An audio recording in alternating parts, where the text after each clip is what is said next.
they hear what the people they go. What you get, I shall kill it till love. This is love, and I wanna get another one. I go take and do it in I love. Waiting you love, oh. No be waiting, I love, oh. Waiting, I love, I go do what we love, I go. Go, no be vodka. Mr. Money Changer. But I know the waste time. Mr. All right. Okay, good afternoon. Today, we are fortunate to have on the assembly one of the brightest minds in Ghana. He's in the person of Dr. Paul Azunre.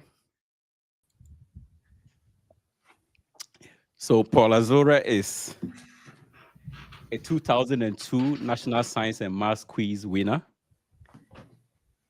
He then proceeded from OWAS to Swarthmore College in Pennsylvania to gain his undergraduate degree in electrical engineering and economics, a double major, and proceeded to MIT, the Massachusetts Institute of Science and Technology, to pursue a master's degree in electrical engineering and computer science, and then earned his PhD in electrical engineering in the same institution. He has been at the forefront of the AI, technological innovation, one of the very early Africans to get into that field.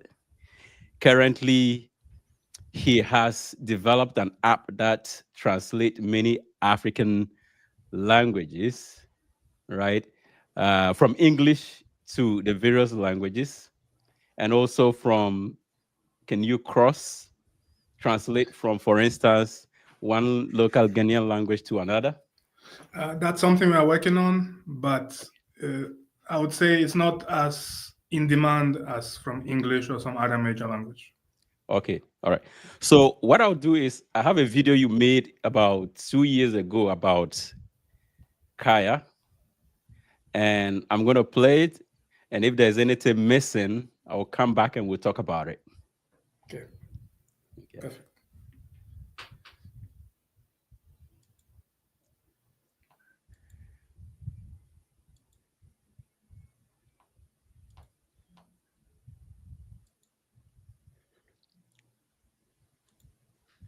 Very nice to see you.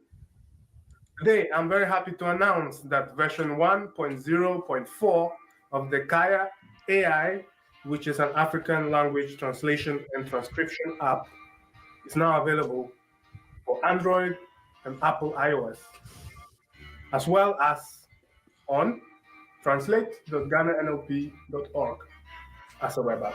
So you may recall that about 9 months ago, we released version 1.0 of this app, which provided some exciting capabilities for the first time, such as Yoruba speech-to-text or automatic speech recognition, Twi automatic speech recognition, and translation for Twi, Ga, Ewe, and Yoruba.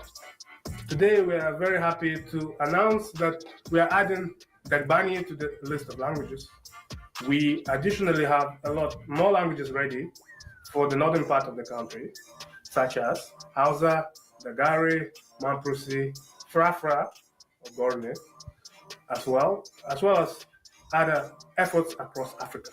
The issue we have been facing, scaling out of multiple languages or adding new languages in production in a cost-efficient manner, and we addressed it by moving from a one-to-one architecture where we had to train a new translator between any pair of languages to a many-to-one and one-to-many architecture. We are also looking at many-to-many architectures, which would also enable translation between languages such as Dagbani and Twi, for instance, instead of just English from any one of them. The previous app also had the ability to solicit feedback from the public. And after 9 months of listening to the feedback of the users and augmenting the training data and responding to the various challenges the system was facing, we are happy to report dramatic across the board improvements in translation quality. And if you're interested in the details, please check the links. Get to the details on how much we improved each system. We'll give very detailed scores. So the word error metric or the blue score. In benchmarking our Yoruba system, which is the only capability that overlaps with Google Translate, which is a leading provider of translation, we found that our Yoruba translator actually outperforms the Google Translate system on the benchmarks with the computer. So being able to outperform it suggests to us that we are doing something useful, and we really do encourage you to try it out and see for yourself how well it is doing. If you are a business interested in using the API in your solution, in your app or something of that sort, we have an API that's in the process of being rolled out to you that you might be able to use. So please do reach out, please hit us up. One thing I wanted to highlight is we are working with several partners to expand our reach across the African continent, because there is a need in a lot of places for what we are doing. And our mantra is that if people need it and they welcome us to their community to provide a solution for them, then we are happy to do it. One effort that comes to mind is our work with Professor John Mugani at the African language program at Harvard University. And we are working on languages such as Swahili, Kimeru, Kikuyu, and making some really nice strides. And very soon these things are going to be available to you. So I hope you stay tuned. Please hit subscribe, tell your friends about it. We are self-funded. So we actually really do need your support in pushing this and making this a self-sustaining effort.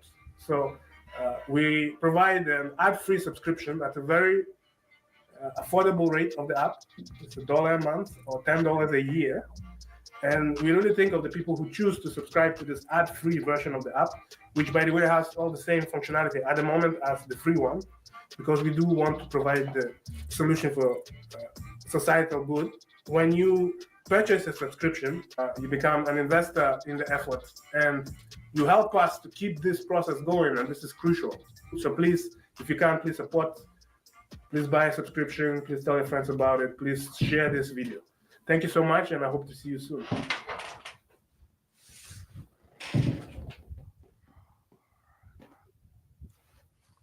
All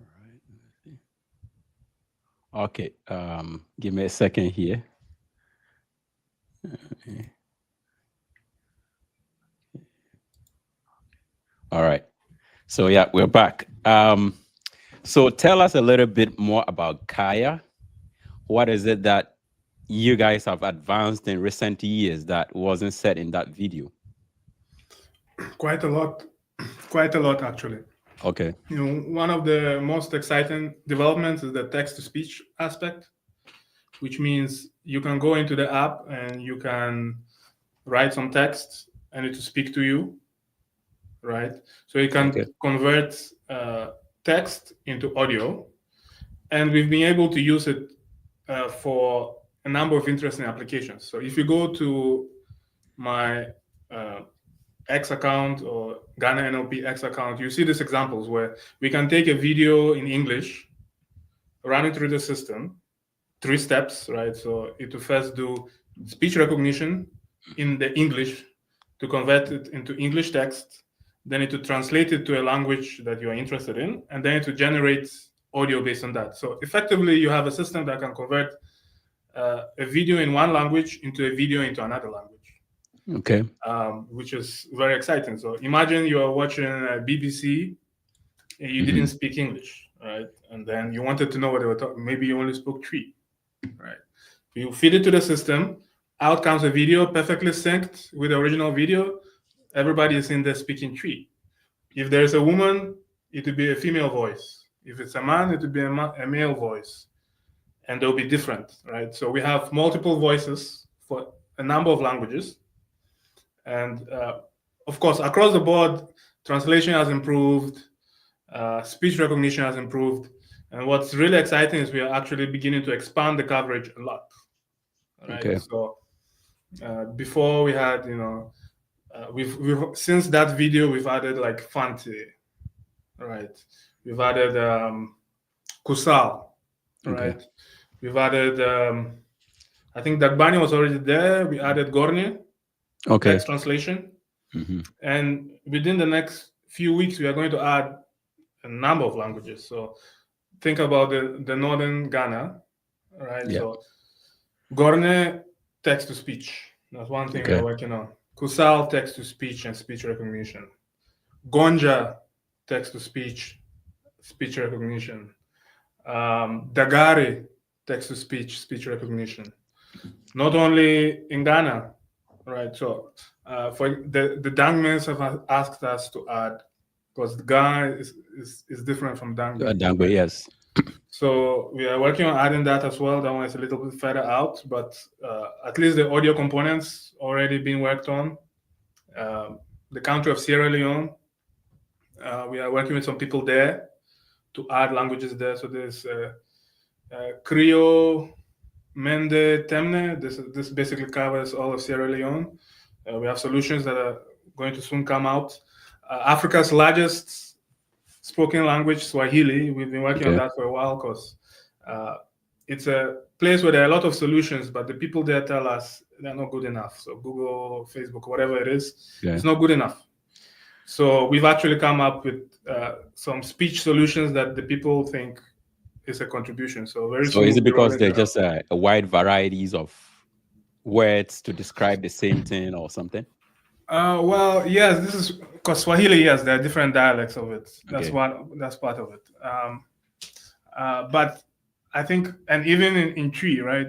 So for a while we thought we considered Fanti to be a dialect of Tree, but we spoke to the linguist, and it sounds like that's not an accurate way to describe it. So this is why we added Fanti, the Equipim Tree, and so we have Equipim Tree. We need a new separate solution for that because it's a little different, right? So it takes a lot of effort to split any one language into all the dialects correctly.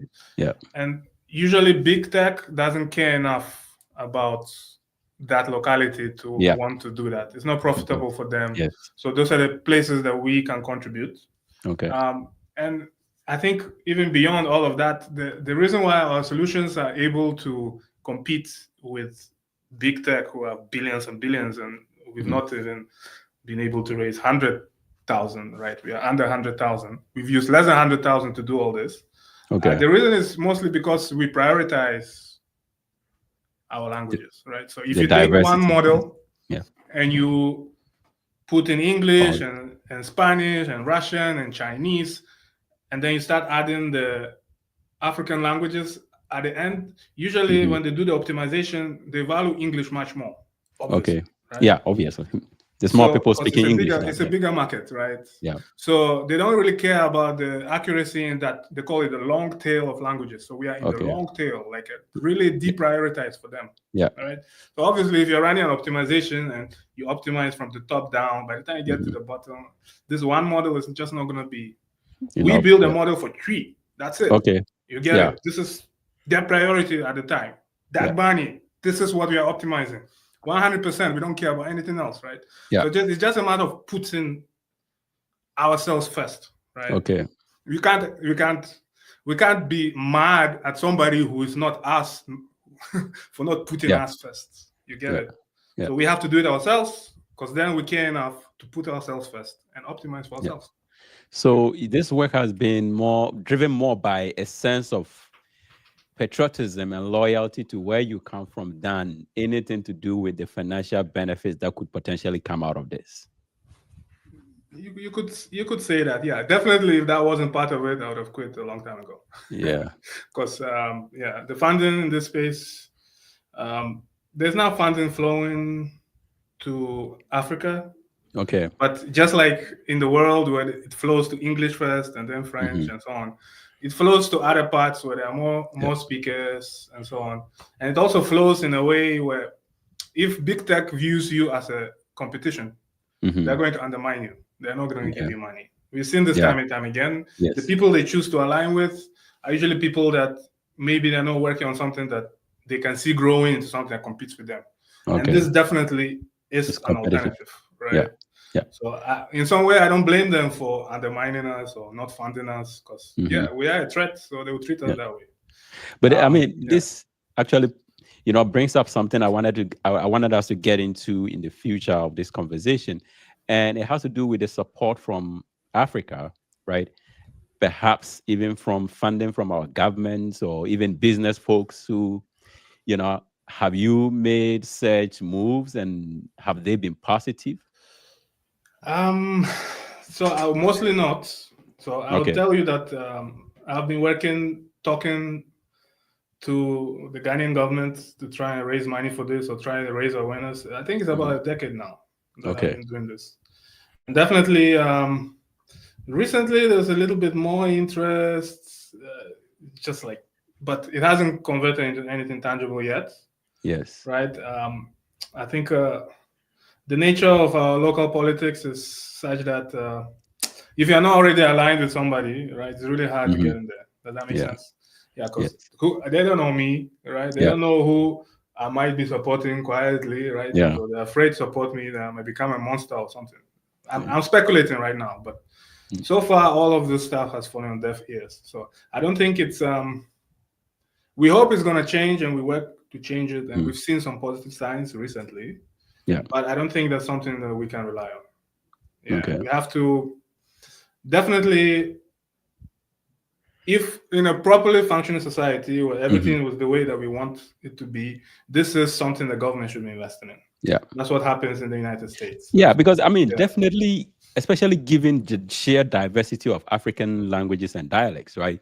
So you guys produce this app, and then you think, for instance, Tree can cover Equapim as well as Fanti, and then the people say no.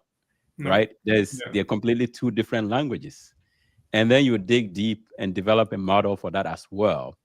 One would imagine that, the country's leadership and business folks will be interested in such an endeavor to the point where they'll be willing to invest or even, provide some sort of, subsidies. I mean, we find it in America, right? Where they subsidize, up and coming innovations that could potentially drive the country towards. It's a difference in infrastructure and stuff like that, right? Because in the US, for example, we have agencies such as DARPA or something where I've worked before, which by law, right, they've written in the law that a certain percentage of the GDP is going to be invested in forward-looking ideas. Right? Yes. So definitely, if we had something as impactful as Kaya AI in the United States, those people have been throwing money at us. Yeah. Because it's a leader, right? It has all this potential, maybe not in the short term, right? Because I think a lot of people are afraid to compete with big tech. They think, oh, I'm not going to make money. For obvious reasons, obviously, right? Because it's difficult. But I think there's definitely a niche, and it's hard, but this is why if you invest, the returns are going to be large, right? The risk but we don't have such a law. Yeah. Right? And even if we did have such a law, do you really think it's going to be a transparent process, where a meritocratic process, where the people who actually deserve the money will get it? Yeah. I don't think so. That's the thing. So these are all the things that, as an infrastructure of our ecosystem, we have to fix before we can talk about that stuff. Okay. Otherwise, I see it's what we have to focus on. I think it's more the business fundamentals. So, let's say, I don't know, like last week I was measuring the number of users who are coming to our web app, right? And there's like 10,000 a day. Okay. Right. That's impressive. Yeah. And those are like very tech savvy people who know about AI, right? Yeah. Not just in Ghana, in Kenya, in Nigeria, right? So if I can, at my own expense and suffering for a very long time, produce something like this, and then have an offering to these businesses where I say, it's not like it's charity. It's not charity. No, or if you pay me, I'll put your ad on this app, and 10,000 of some of the most valuable audience in these major African countries will see your ad. Okay. How much are you willing to pay for that, right? Then go find another person, and so in essence, it's very hard because we are building the ecosystem from the ground up. Okay. Right? Even the idea of somebody using an app and paying for it, for a lot of Ghanaians, it makes it doesn't make sense. Like it's Yeah, not like I went to not the part of our. market and bought some food I can eat, right? Why am I paying for this, right? Yeah, So even the idea that we have to pay for services, software services, not it's try not to in our steal culture. them and pirate them, but just pay for it, right? And then we'll get higher quality services as a result. It's still something our society is getting used to, right? Okay. So we can't expect it to just happen like this. Okay. Right. Definitely. Well, you're very accommodating in your views about how Africa would eventually adjust to, some of these changes. I But mean, if you follow me, you see that it goes up and down. yeah. I have good days. I have days when I'm angry, Uh-huh. right? So today I'm feeling good. So Okay. hopefully it stays that way. Yeah. So, but I mean, let's look at the mechanics of what you guys are doing, especially, I know the difficulty with African languages, even within Grona Frafra, our language, for instance, people from Bongo, there's slight variations in the dialect and the tongue. So how challenging has it been trying to build models to accommodate all these variations and varieties of dialects across Africa? No, it's extremely challenging. Yeah. So this is an oversimplification, but you basically have to collect data for every such variation, right? So even if you go across the border to Burkina Faso, they call it Ninkari, Yes. right?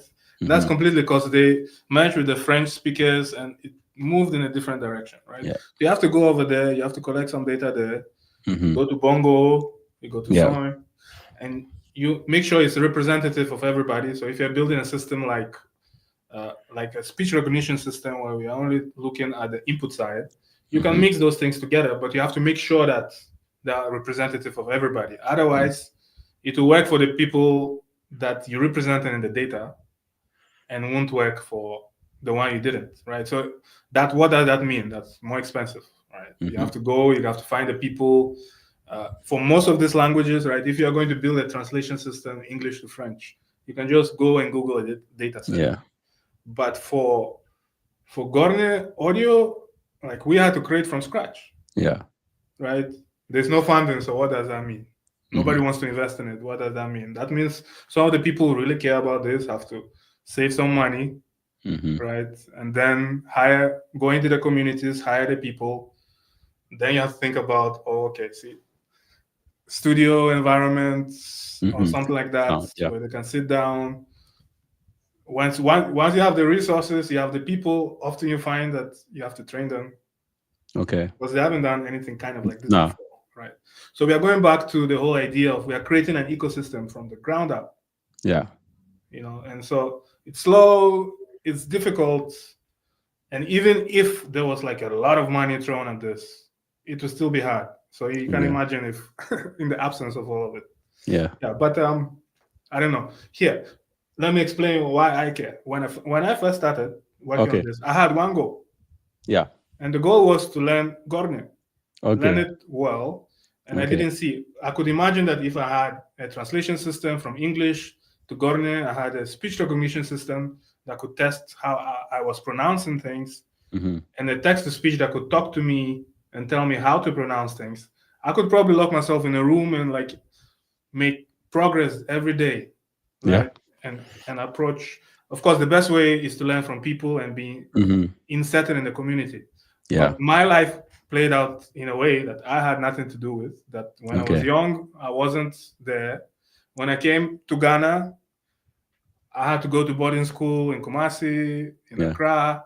So again, I wasn't there. And then now I'm at an age and I'm somewhere else, and it's really hard to be immersed for a long time in the community. Right? Yeah. So I need that tool for literally for myself. So, okay. And if you have a goal like that, I mean, it's really hard to get knocked from it. And I think this year we'll have that. Yeah.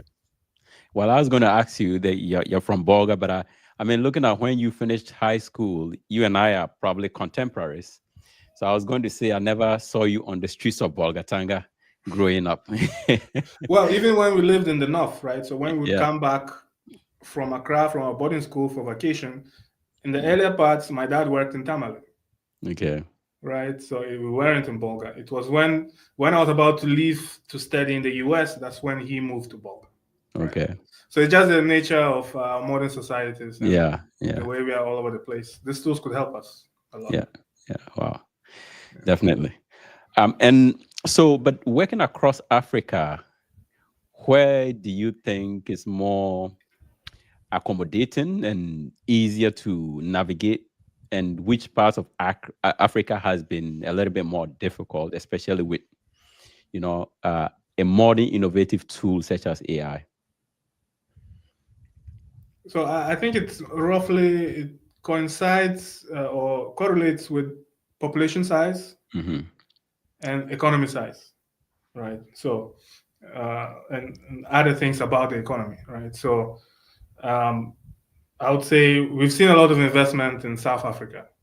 Of course, if you look at their economy, they're one of the top ones in our country, in our continent. So it makes sense that most of the money will go there.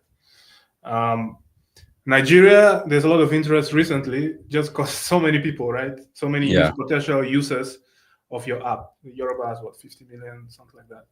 So just one language is more than all of Ghana combined, Mm-hmm. right? So obviously, if you build a tool for Yoruba, Yeah. you have more users, you could make more money, right? And Okay. they have other aspects to that economy you may want to tap in, like the entertainment and so on. So what I'm trying to, Kenya is very, very strong. Okay. Again, this has to do with the Swahili, the economy, the IT, how savvy they are in that. Okay. Ghana is one of the hardest. Okay. That's what I'm getting to. It's one of the hardest. Okay. The reason is those reasons I mentioned. Population size.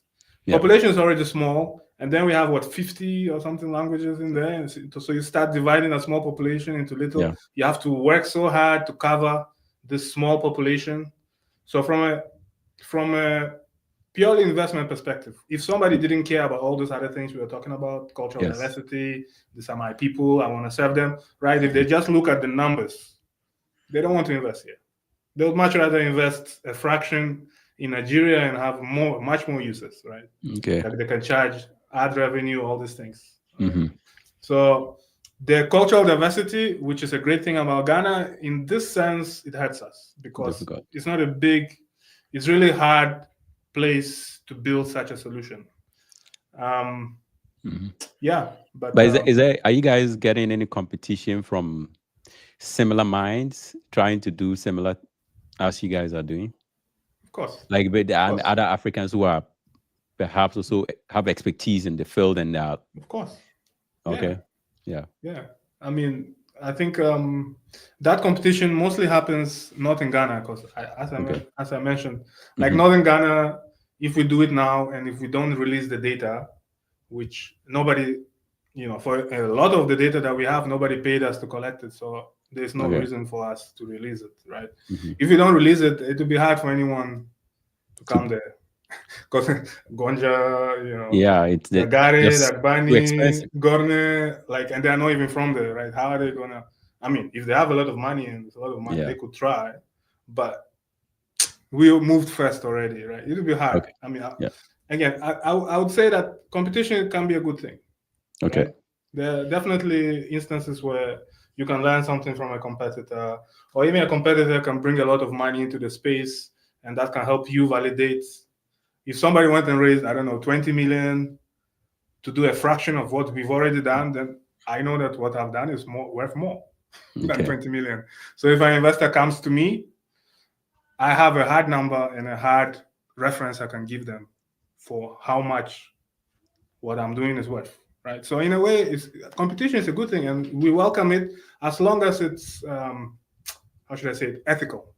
Okay. And that's the problem. That's when it becomes unethical, and a lot of the time it's unethical. How?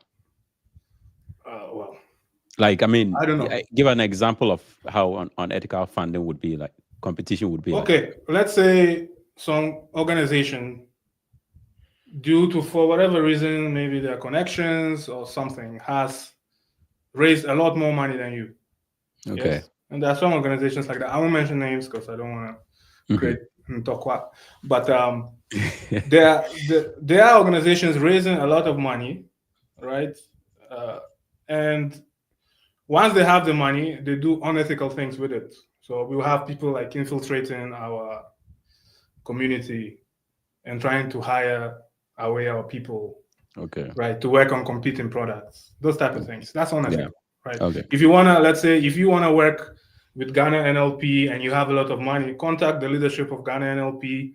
Let's do it correctly. Let's have agreements and stuff. But these people come and they want to hire your people away. Mm-hmm. You understand? And they can because they have a lot of money, right? Yeah. Yeah, you can argue it's business or something, but especially if you are somebody who walks around saying you're doing something positive and in the back you're doing this type of stuff, I'm sorry, that's unethical. Okay. What is the end goal for you with this? What is, like, where do you want to go with it? Well, I mean, ideally, this, I mean, I can tell you already what we've done. Maybe I'll start with that. Say it again. I can tell you what we've already done. Okay. Right? Yeah. So I would say that we've been at the forefront of the AI revolution, not just in Ghana, but in Africa. And a lot of this, people who've raised a lot of money actually copy a lot of the things we do. Mm-hmm. So just by being here, we've contributed to the revolution, the AI revolution. And I think it's important that Africa kind of stands on its own 2 feet when it comes to this thing. Because another thing that can happen when, let's say, a big organization gives you money, but their intentions are not really to build our ecosystem. Their intention may be to just extract data so that they can sell services to us. And then we won't have jobs in Africa. We will just be buying from them, right? Mm-hmm. And then our currencies are collapsing. No, that's not what... I think our entire model has been backing the trend of just begging for money from basically modern day colonizers. Okay. I'll put it, this kind of, maybe somebody's head popped off in your audience, but it's a modern day colonization where they come, they only invest in things that are going to lead to jobs over there. Yeah. But based on our culture, right? So they are not investing in things, you see them doing things like really working hard not to invest in our communities, right? Mm-hmm. So somebody with $500,000 salary will fly to Ghana and then ask people to work for free. You understand? There's to give something them data in there. For free, to give them what for free, and then tell all the stories about how, we are just trying to advance. But really the idea is they want your data so that they'll go and build it in France, they'll go and build it in Silicon Valley, and there'll be no jobs. So our entire model is to back all of that. So the jobs, we are building jobs in Ghana. Yes. Okay. When we go into our communities and we pay our own money to our people to create the data, we've created jobs that those people can then go and spend in the community. Right? Yeah. This is the only way we can take advantage of the AI. Right? So in many ways, our resistance to that existing model, just by what we've done so far, is kind of moving us towards where we need to be. I don't know whether I personally will benefit from this. Yeah. But we collectively, if this continues... No, definitely. That's a goal, Yeah. It would be nice, right? It would be nice for me to be able to pay myself a decent salary and work on just this, right? It would be great. But even if we don't get there, we're already doing something significant. Yeah, definitely. I like the fact that your desire to learn Grone Frafra is what drove you in this direction. So, but are you now fully competent in speaking Grone? Well, the text-to-speech model is coming in a couple months. Okay. So ask me this question at the end of the year. When I've had the tools for about 6 months. Yeah. Hopefully I'll come here and I'll be speaking with you. Yeah. Okay. All right. So next time, how are you all Grone? Right. Yeah. And the other thing I forgot to mention in terms of advances, we also have chatbots now. Okay. So if I'm just talking to my phone and I'm just typing, right? But what if I wanted to talk to it, like Siri? I could ask it, what's the weather in Gorne, and to respond in Gorne and tell me what the weather is in Bolga or Accra. Yeah. right? So that chatbot is kind of like ChatGPT, all this LLM stuff. We have that for Okay. a lot of these languages right now as well. Well, a friend of mine is asking that when would you create the bully version of it, Bulsa? Yeah, Is that's it in the actually works? one that I have a lot of friends from that area, Okay. and Yeah. we've been looking at it, and Okay. it's really one of the hardest cases, Yeah. because there's absolutely even bully Bible, right? Because Mm-hmm. usually when you're working this, you start with the religious text because that's Yeah. the easiest thing available. Mm-hmm. Even a Bible for bully, very hard to find. Mm. So that's one of the cases where, to do it at the level we are doing for tree right now, we probably need significantly more investment, because the less data you have, the more you have to create in addition to Okay. reach. So I would say, I mean, last year I was saying 2 years. Maybe in a Okay. year we will make some progress. I have some data sitting somewhere, but it's not enough. So if we can find, I don't know, we've had some of the ethnic groups actually have come to us and said, look, we will invest. Or like some big men Okay. said, oh, I'll give you a couple $1,000s or something. Mm-hmm. You can create some data. So if we have those kind of contributions, or even like communities of people who are just willing to kind of sit down and create data sets, that has happened before. Okay. That will accelerate the process. Yeah. Okay. I'll let him know. He's from the Chief Palace, so I'll let him know if there's any way There they you can go. contribute in that They often have direction. text over there. Yeah. Yeah. Yeah. Definitely. So, but I mean, talking about technology in general, right? I've always believed that if Africa will catch up with the rest of the world, right, it is this is the time, given the fact that technology has diffused, the knowledge that is associated with it is not as guarded as sort of some of the technological innovations, especially in the post-World War II era. Are we, I mean, am I right? And are we like literally, blowing it up all? It's more complicated than that. How can we really leverage that availability of knowledge, the diffusion of technology, right? Intellectual property is no longer as guarded as it used to be, right? Yeah, I mean, it's true to an extent, but it's also not true to an extent. Okay. So, yes, it's less guarded and there's all this stuff, but there's a reason why they open a lot of these things up. Mm-hmm. And it's not in your interest. Okay. They wouldn't have, like, Facebook wouldn't have opened their models if they didn't think they could dominate based on that. You understand? So, they open things up strategically. Okay. In a way where they get more from you than you get from them. You understand? So just taking this openness and thinking it's a good thing and just engaging with it anyhow can actually hurt you. Yeah. Right. So yes, we can take advantage. And yes, I agree with you that there is a way to really catch up with the rest of the world. And not just catch up with the rest of the world. I should say there's a way to develop our own niche where they will have to learn from us. Okay. What do I mean by that? Mm-hmm. Like if you go to the Western countries, they have internet everywhere, right? Very reliable. So they don't have to worry about, let's say, offline model use. Okay. They can put a huge model in the cloud and it's serving its purpose. Everybody's hitting it, as long as it's not some private thing, they can hit it, get their response, because the internet is always on. The power is always on, right? Yeah. We have a different challenge, right? Our power might not be on. We may not have a reliable internet. So that forces us to do what? Innovate on smaller models, offline models, smaller, faster, cheaper models. Because they don't have a reason to think about this. We do, right? Yes. So if we focus on some of these niches, but here, key investment. And our ecosystem needs to, a lot of things about it need to be corrected, right? We talked about transparency. First of all, investment, making sure there's investment for some of these forward-looking ideas with contribution from the government.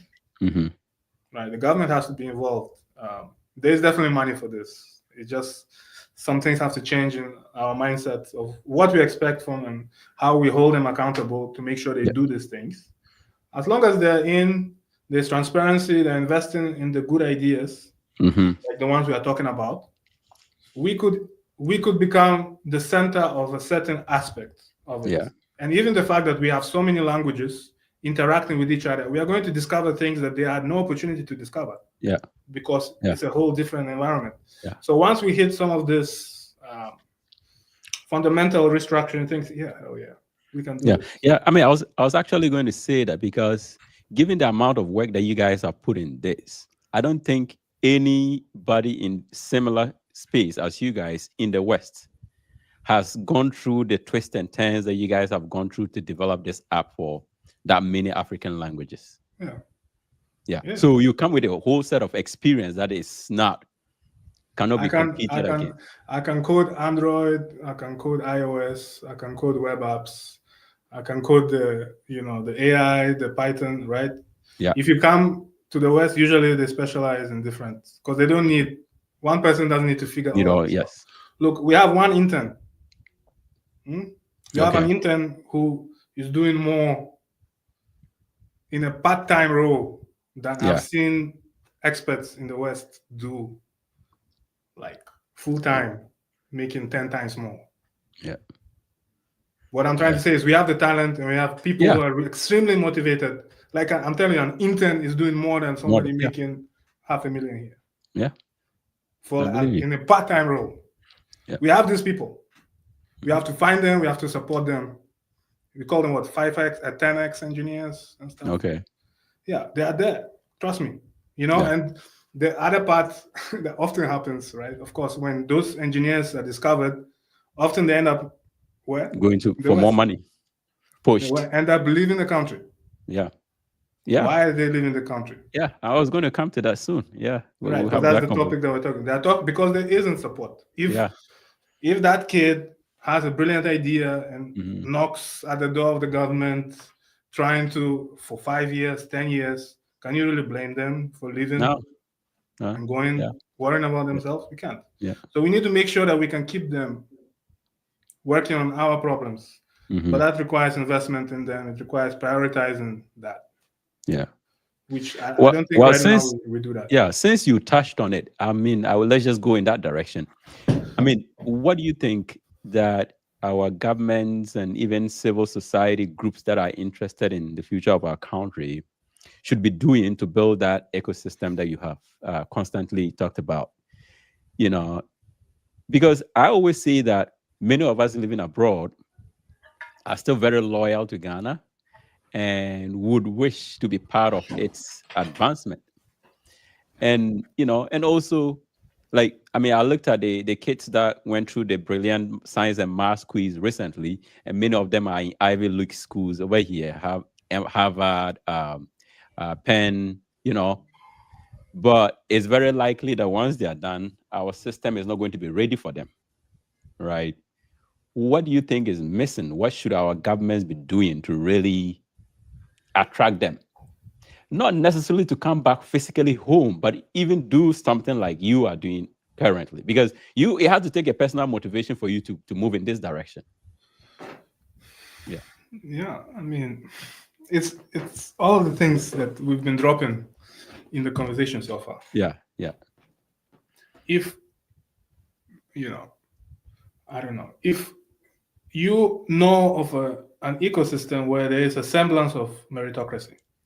I don't want to say that America, for example, is 100% meritocratic. It's not. There are definitely problems, but comparatively, there's a semblance of it, at least. So, for example, if there's an open grants call to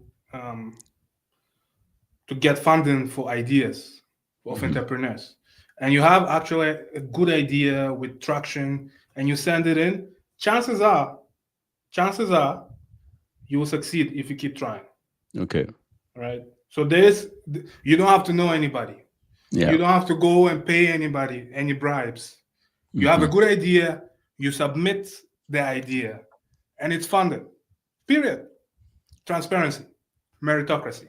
Yeah. What can we do to move ourselves closer to transparency and meritocracy? I have applied anything in Ghana for the past 10 years in this kind of space, we've applied to it. So if you talk of NEIP, even national, what do you call it? The National Service Secretariat, even that we applied.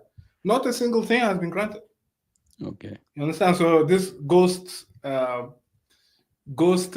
national service personnel story, for example, how many million did that woman steal? Yeah. They couldn't find two. Like, we came to them and we said, look, I don't need to get paid to do this, but give money to the students so that they can sit down and I can train them. I can train 10, 20, 100 future leaders in AI. Don't pay me anything. Pay them. Please, please, we beg you. Yeah. They would rather fund ghosts than fund that. Yeah. You get it? So, like, until we solve that, I don't really think we need to be talking anything complicated. Okay. Meritocracy, transparency, period. Can we do that? Can we have can we have an award scheme, a funding scheme that truly rewards the best ideas, the most competent people, not the people from the right party at the moment, not the people from the right ethnic group at the moment, right? Not the people who know somebody on the secretariat, but people doing the best work. You understand? And this is, I don't want to say it's exclusive to Ghana or even Africa. This happens everywhere. But the degree to which it happens, the obscenity and the shamelessness, like, we got to drive those things down. Right. And if we can achieve that, and I don't know, like, it's possible.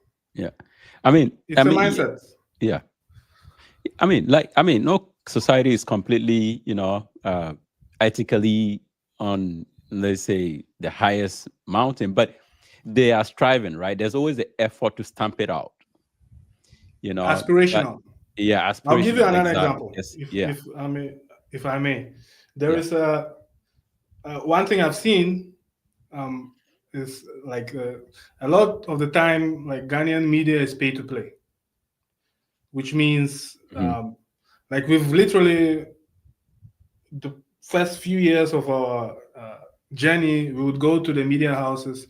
We would say, oh, we've developed the first ever translation system between Tree and English in the whole world. Nobody else has done it. Google didn't do it. Facebook didn't do it. We did it. None of us got paid to do it, but we did it. Can you please help us popularize this so that, so that people know about it, people help us, maybe somebody will invest in us. One station says $10,000. Oh, wow. To do an interview. Another one says $5,000 to do an interview. Are you kidding me? But we don't have money. Like, we are literally doing something for the society. Like, can you help us? Like, can you just give us like a little slice of your prime time and mention this amazing work that these amazing kids are doing? No, $5,000, $10,000. Wow. Obviously, we don't have the money, so we say, okay. No. Then guess what? Next year, Google releases something, which is inferior to us. Guess what? They are all talking about it. Oh, every single one of them. No one took. I don't know how many of them took money from Google to talk about that stuff.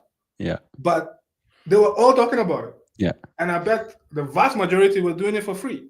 So you are going to help Google to come and exploit you, to come and colonize you and sell you services, right? But you're not going to support your own local innovators.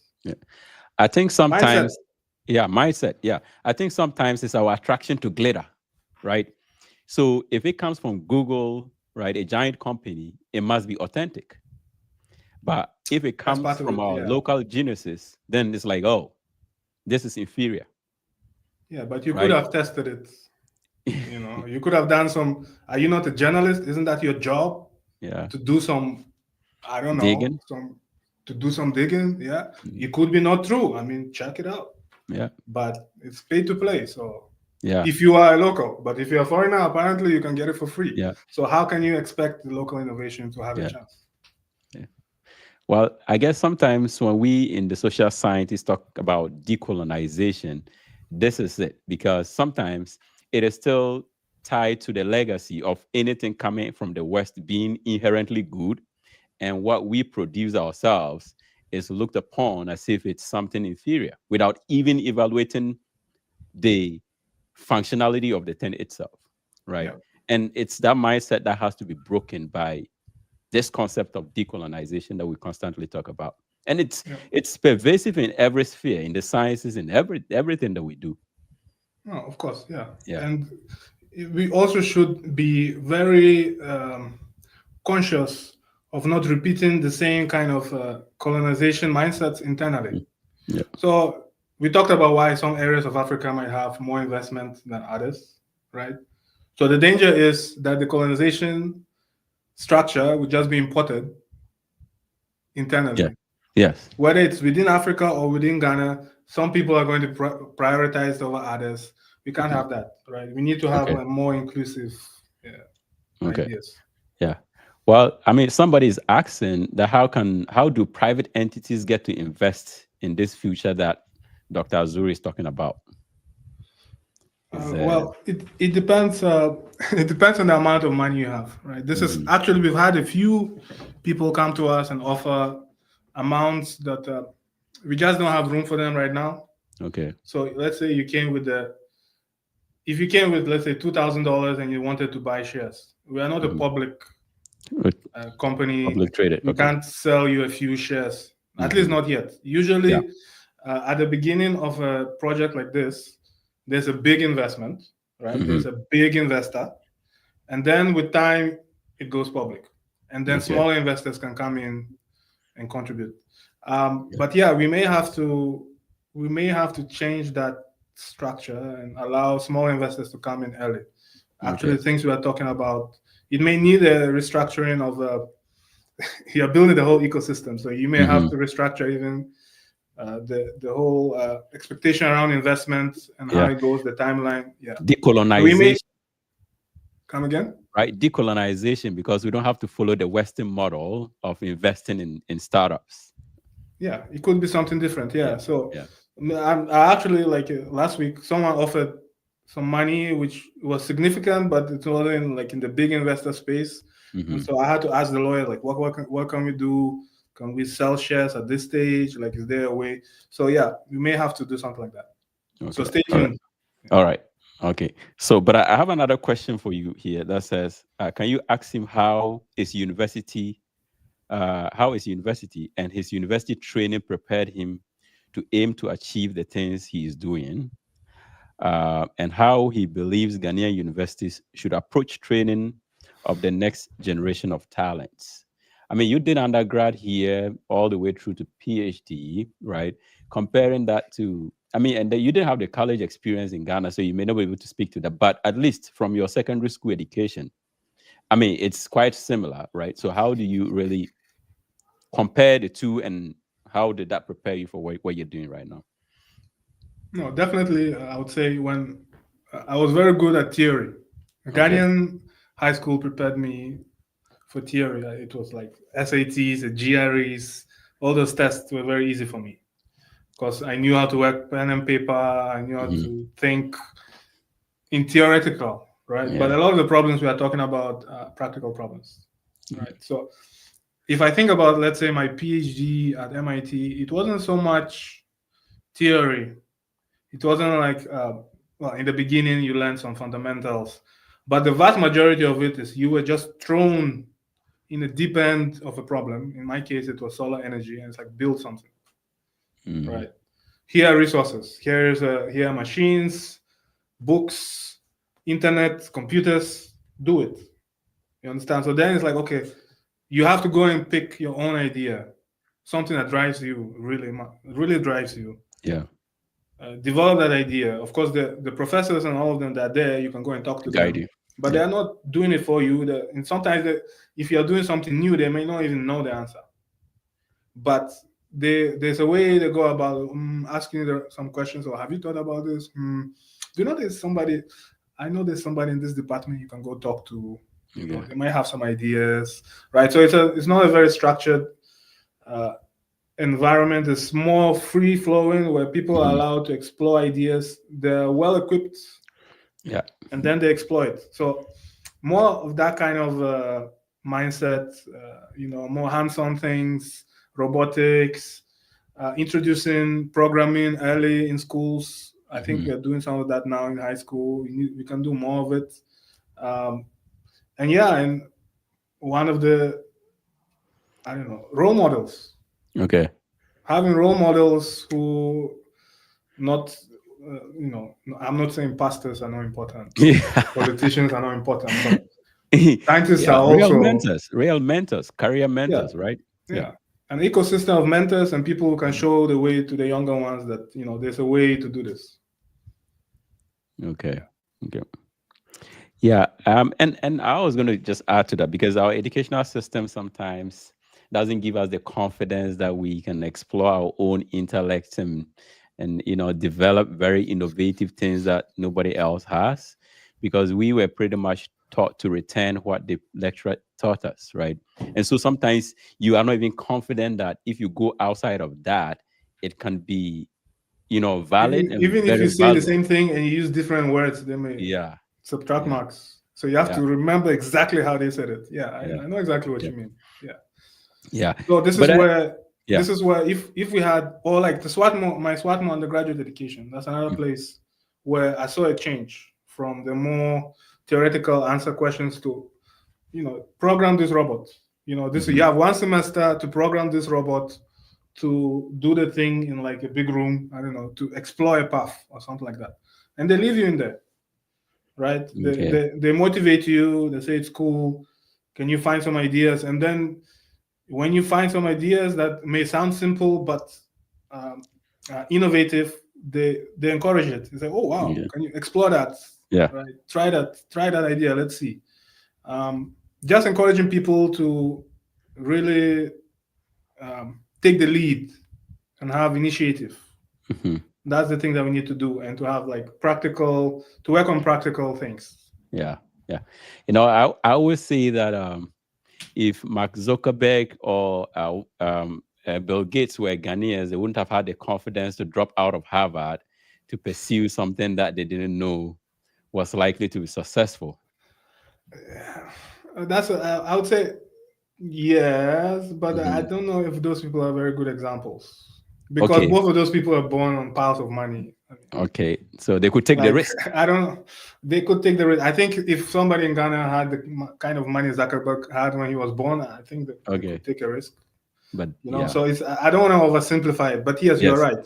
Yes. There's definitely outside of this bureaucratic systems in Ghana, it doesn't seem like there's a way for somebody to make it. So you have to go to school, apply to this thing, go to this department, and if you deviate a little bit, you become like outside the system, right? Yeah. You failed. Okay. There's no way for somebody to be outside the system to do something new, and partly part of that is the investment, right, and those type of stuff. So it all feeds back.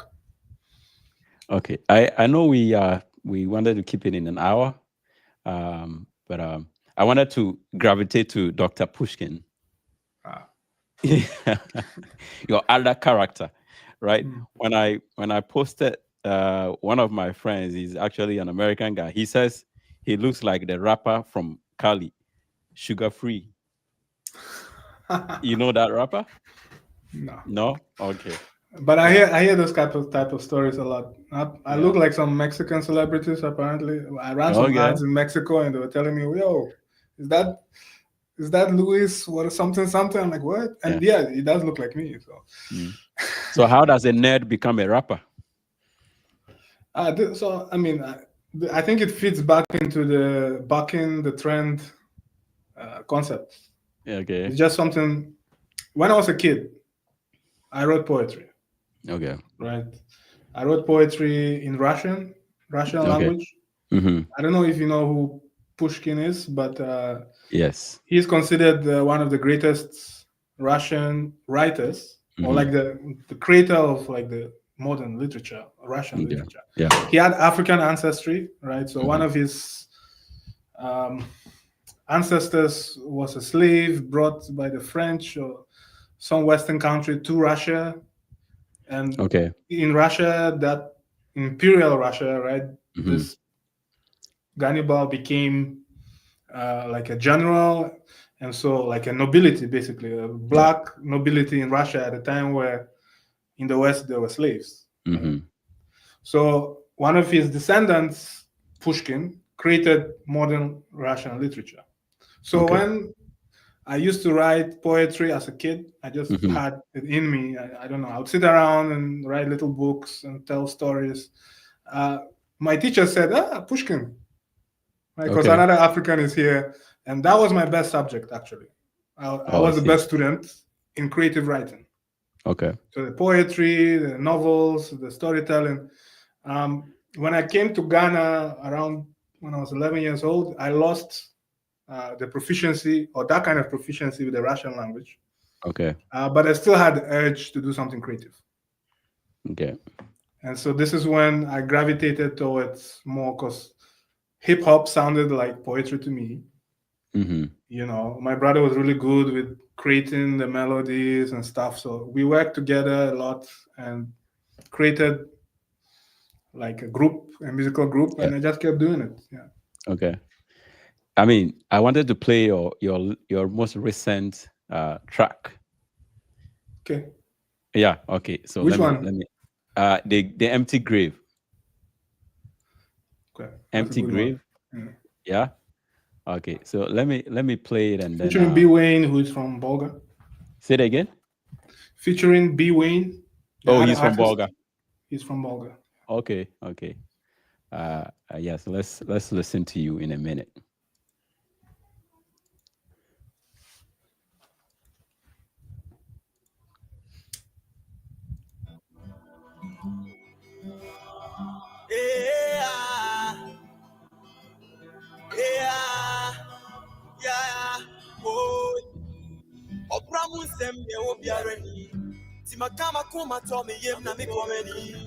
I dey pray every day for my enemy. Make them double up, make them come in cavalry. Mankind never satisfied. Anything I touch, them say I'm not qualified. Only Jah knows, man, me am fortified.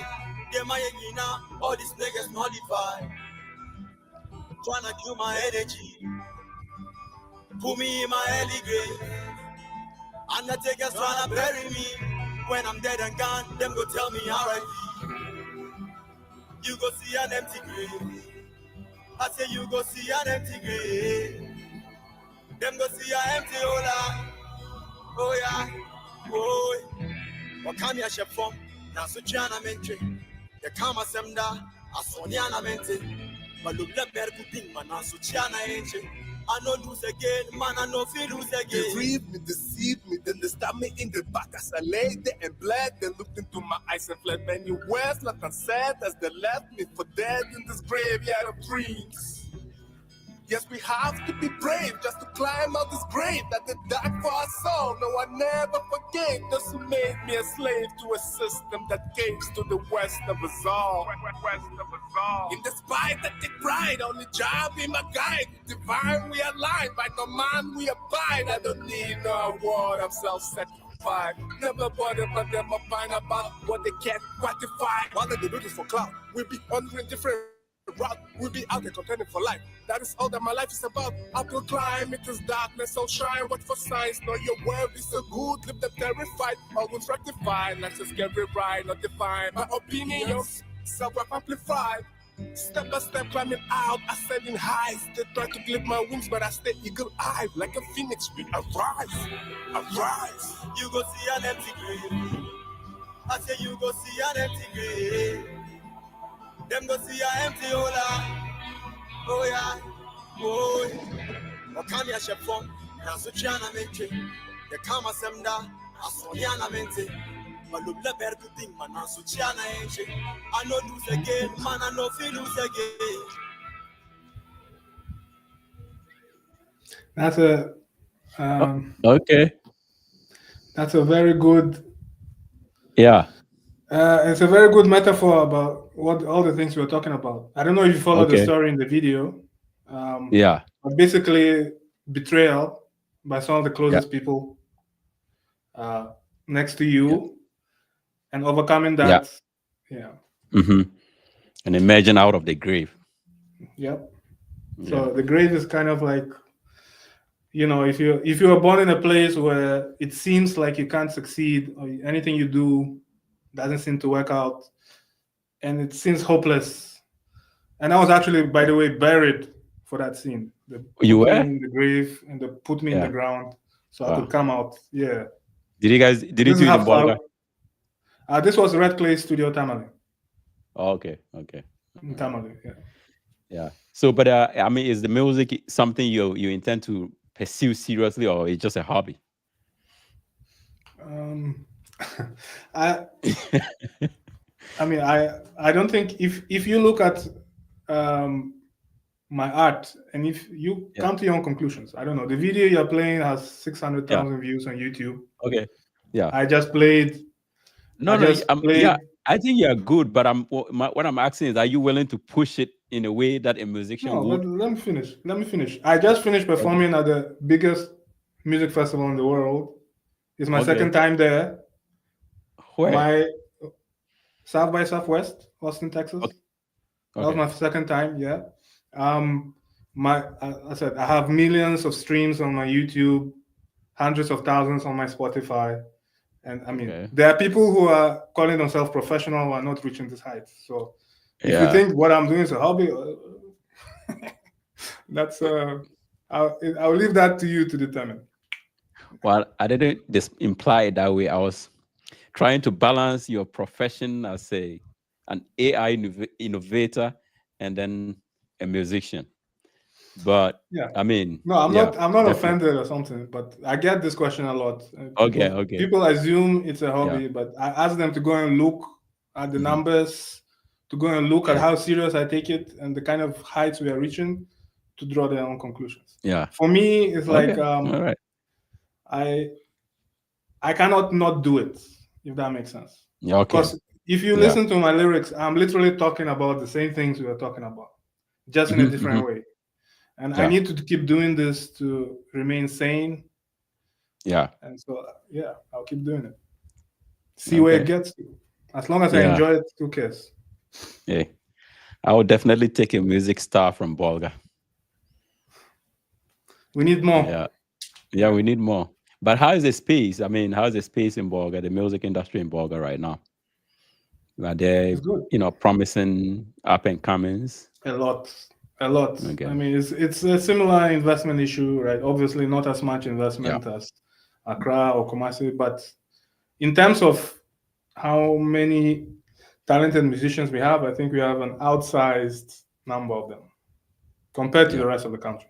Yeah, because you hear, you hear big names still emerging from Bolga, Steve Atambiri and others. Yeah. So, but I mean, but what's the challenge? Because, I've heard complaints in the past about the promotion of musicians in the North, from the North in the Ghanaian music industry. Even if those musicians have made it to the highest level of their careers, they are not given the same visibility as their Southern counterparts. I remember, for instance, when Rocky Dawini, they had nominated one of our more recent musicians for a Grammy or so, and the radio stations were going on and on about this nomination being the first one Ghana has ever had. Meanwhile, someone like Rocky Dawini had nominations like way back, right? But nobody seemed to know about it, and it speaks to. Yeah, there are a lot of issues. I think we would need another hour to dig into. A lot of it, I mean, there's definitely some element of, should I say, tribalism or groups supporting each other and certain groups not getting as much. Part of it is because they say, if you listen to the comments, they say because he's based abroad, he's not really Ghanaian. Yeah. So they don't want to count it. They come up with all sorts of excuses. Yeah. But again. Okay. All right. Whatever. Okay. He's doing, at the end of the day, he's Ghanaian, and the record says he did it first. So who cares what the radio stations are saying? All right. Dr. Azunre, Dr. Pushkin, which one do you prefer? I mean, any one of them. Okay. Whichever one you want. All right. Dr. Azunre, Dr. Pushkin, Paul. I do Dr. Pushkin. All right. Well, good enough. Yeah. So thanks a lot for joining me this afternoon. We had a very, I had a good time, and I hope you did too. And I'm sure, I mean, from the comments from our viewers, this is certainly one of my best shows I've hosted. Oh, so wow. Hopefully I get you on again sometime. I think the conversation hasn't ended. There's still a lot to talk about.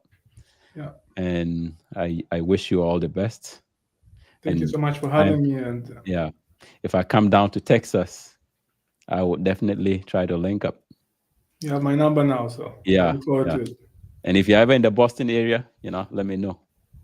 All right. Boston, okay. Yeah. Sounds all good. Right then. So. Right. Have a good Saturday. You too. All right. Cheers. All right. Yeah.